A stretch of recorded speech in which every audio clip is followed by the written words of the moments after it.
Hello all, Fable here. This is take 3 because I keep sneezing tonight for some reason. Went to the concert. Hair's a little messed up from the rain. It's got a little bit of wave. It's not as curly as it is naturally. I was born with pin straight hair, like so thin, so straight. And I turned 40 and it started waving and then curl. I mean, I used to get perms. I mean, it was the 80s. Everybody got perms if you didn't have naturally curly hair.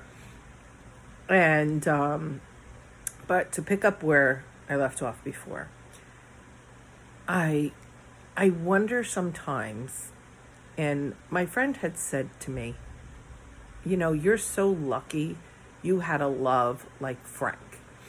Frank and I mean, our relationship wasn't perfect at all, but he showed me how someone who truly loves someone, and when you truly, I mean, I truly loved him, but there was all this other stuff that he did not share with me and that I did not know about his childhood, about just his family. There's things I found out that blew my mind. I mean, I'm sitting there after his mother died and his sister, is attacking her brother, and the things she's saying, I'm like, holy crap. So that really, really, like, I wish he would have been up front. There was things I found out, and that his son, accidentally said, which I don't think were accidentally. His son was his whole world, and he was always there for his son. And his son was graduating high school and getting ready to go off to college. And that's when Frank decided he was going to look for someone, and that's when he met me. And I helped his son a lot. Like, I helped him fill out his senior class things, his yearbook things, his senior paperwork. They had, I think, something called like senior project or project senior or something. I don't know. And I helped him with so much. I mean, Frank worked 7 days a week. He started working only 6 days a week when he met me because he raised his son on his own. And I think his son resented that because his son, he was always there for him. And then Frank was taking time for Frank. And before I met him, he lost, like, I want to say 140 pounds. And he was still trying to lose more. And I got him to get actually a couple pairs of jeans that fit him because he was wearing these that 140 pounds ago. And the first night I met Frank and I sat across from him, we met at a Dunkin'. I sat across from him, and the passion in his eyes when he talked about his son and how he raised him and he was the only parent and just about different things. And he had like ocean blue eyes. And it was just, then we went for a walk and we talked and we talked and it was like 11:30 and I was like, I have to go home. And it was a Friday night, and he asked me what I was doing the next night, and I said nothing. And because it wasn't my week with the kids, back then we did every other week with the kids. And we went to dinner. He was dressed really nice, button-down shirt, nice black pants. And we went to this Chinese place. He picked me up at the Home Depot, which was around the corner from my house where I lived. And we closed the restaurant down. Then we went to Dunkin'. And we closed Dunkin' down. Well, they were open 24 hours, but it was like 1:30, 2 o'clock in the morning. And he's like, I have to be in work at 6. I need to get a couple hours sleep. And it was just right from the beginning.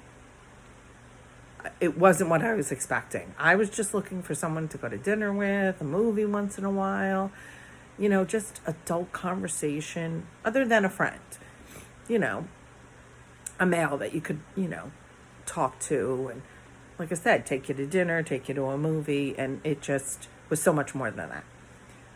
After he passed away, it took me a year and a half to even think about dating again.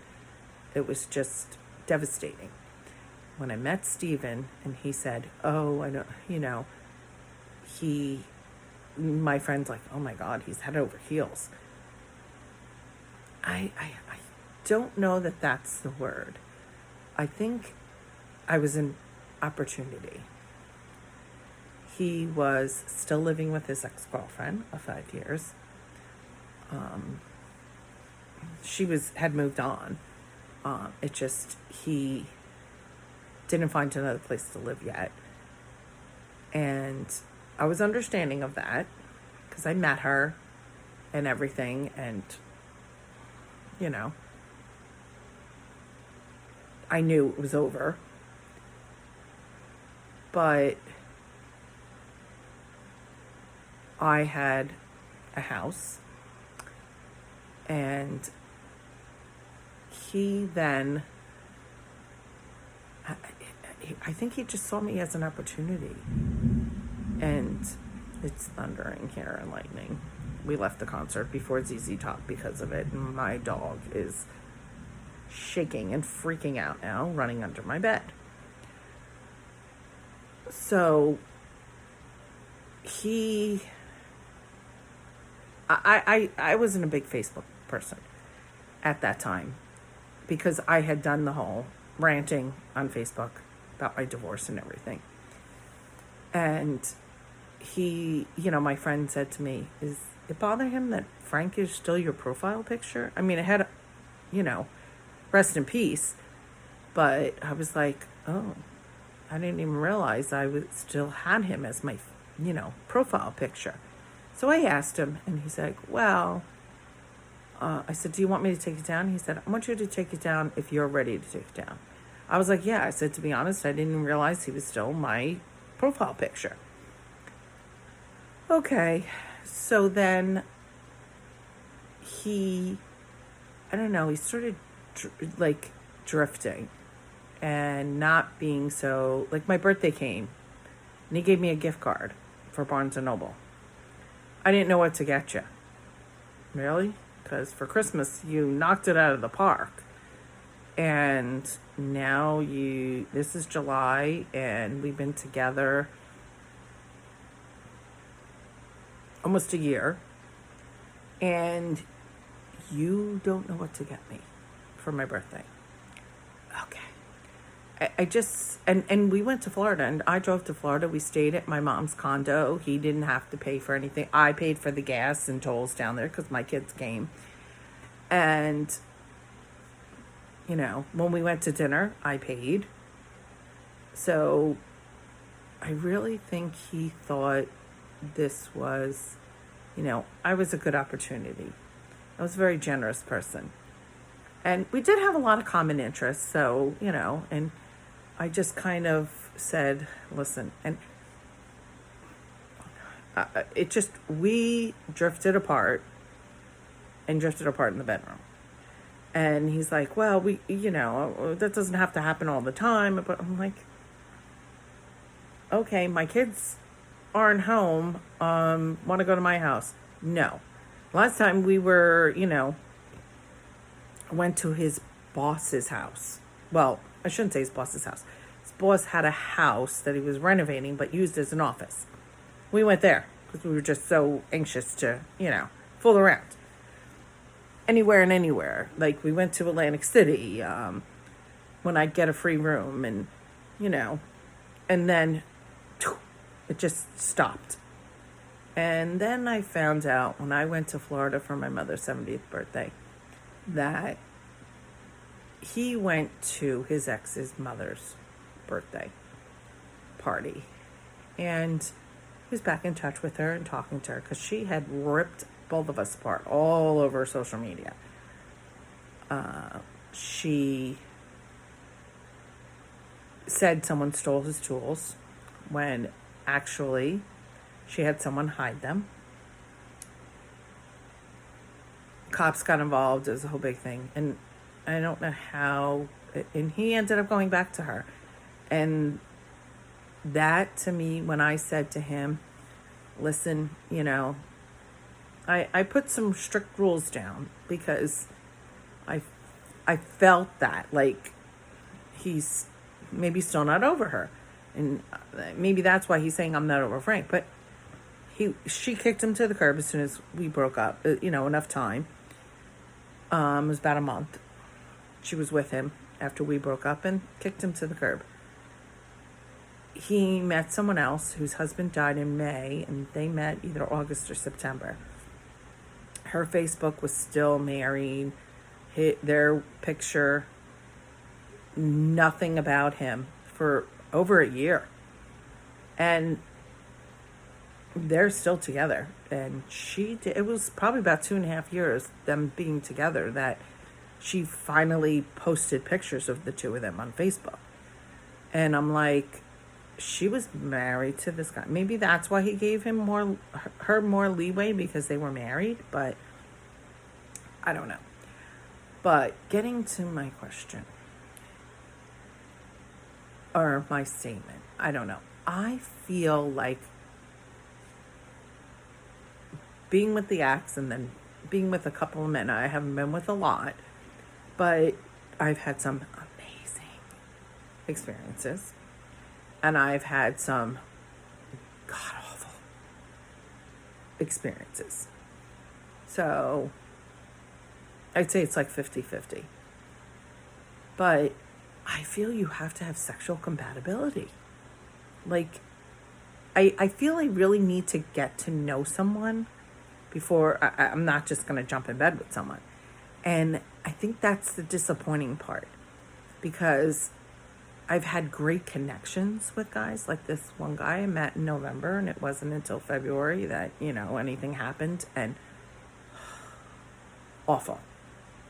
And very disappointing. Very disappointing, because it was just awful. And it was a shame, because on every other level, but because we didn't connect on that level, I started to pick apart things that he did. And I think the compatibility not being there sexually, it just kind of ruined the relationship and the way, different things that maybe if it was amazing, that I would have been like, oh, it's okay, that's okay. Like it wouldn't have bothered me as much. And I don't know. I mean, he was a gentleman. He was generous. He, like a lady never pays. And conversations were great. We disagreed on some things. And in that respect, I think that started to bother me more and more. Like, he'd sit at the ex's house for the repairman on his, like, he was retired and he did security. He was a retired police officer, New York City police officer, and he did security, and not quite full time, but a little more than part time. So he's like, oh, my day off, and he'd go over on his day off and walk the dog. It was still his dog. But once that wasn't, he's like, oh yeah, I'm sitting at the ex's waiting for the dumpster and the new shed to be delivered. And I'm like, what? And I was like, isn't she living with her boyfriend? Why isn't he like doing this? I mean, her boyfriend was a mailman. He had days off during the week. He's like, oh, well, my kids still live there, whatever. And his kids were grown. So, I mean, he did go there and in the basement on a Sunday, hang out with his son and watch football. That did not bother me at all. I think it was nice that they had that kind of relationship, but then I started to see he wasn't over her. He really wasn't. And when I had the conversation with him that, I really don't think you're over her, he goes, I think you're right. He goes, I think you might be right. I was like, wow. So he said his first wife, they were high school sweethearts. She was pregnant. That's why they got married. And he really didn't, like, he almost knew right away it wasn't going to work. And so the second wife, I think he truly loved her. And I honestly don't know what happened. He didn't care to share. He's like, the past is the past. So I don't know. There's been other guys that I talked to on the phone, and great conversation. Great conversation. You meet him in person and you're like, ugh. So I don't know. Is my bar set so high because of Frank? I do have quite a high appetite sexually. Not that that's happened, I think, before COVID. So that's why I think, like, I won't settle. And do I wish I could find someone else? But I'm not just going to sleep with someone just to have sex. So I think I need to get in. Maybe I'm not in the right mindset. Like, I'm really not happy with my body and the extra weight, and I think maybe that's part of it. So not the right mindset. I have a lot in my head and going on right now, but I've been like this since COVID. And I think too, because I met that guy and I thought he was great, and not oh my God, perfect or anything, but I thought, it was a great relationship. We didn't see each other a lot. It was like on the weekends, not every weekend. Sometime during the week he would come and we'd go to dinner. And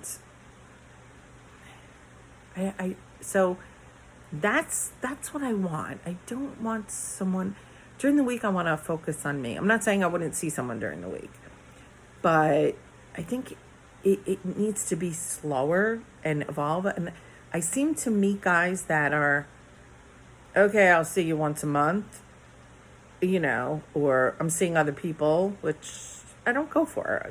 If you like me that much, you don't want to see anybody else. Just my opinion. Like, I know friends that, both guys and girls, that they're fine with that. I'm not. Especially if, we're having sex. I'm not going to be sleeping with you and have you be sleeping with someone else. It just, I don't know, I'm old-fashioned that way. It's either I find that or I find someone that right away, oh, what are you doing tomorrow? And the next day, and calm down, back up. I want my space. So it's hard to find that balance. So I want someone that maybe isn't head over heels right away like Frank and I were, but that we're attracted and we have a lot in common, and we could talk. I think I've said this before. Intelligence. Real big turn on for me. So I want someone I can have an intelligent conversation with. And also, here comes the yawns. Here, laugh, makes me laugh. I can make them laugh. We laugh together. I love to cook, want to cook with me, or even just be in the kitchen with me, help me out, or you cook, I'll do the dishes, because I hate doing the dishes. Somebody that, so I don't know. And then, I don't want to just jump in bed with someone, but if the sexual compatibility isn't there, do you talk? I've talked about it with guys, and then next thing you know, they think that's all I want. So I don't like to bring it up right away, but within a couple of dates and say, listen, hey, I'm not a prude and I'm not looking to jump in bed with you, but, this is how I feel. And this one guy, it was about the third date, I should say meeting. We just kept meeting for coffee. We had great conversations and everything, and a couple hours of, let's get coffee and take a walk. And we did that because it was kind of the spring. And then and he was like, oh, I'm very vanilla. And he's like, no. And I'm like, what a downer.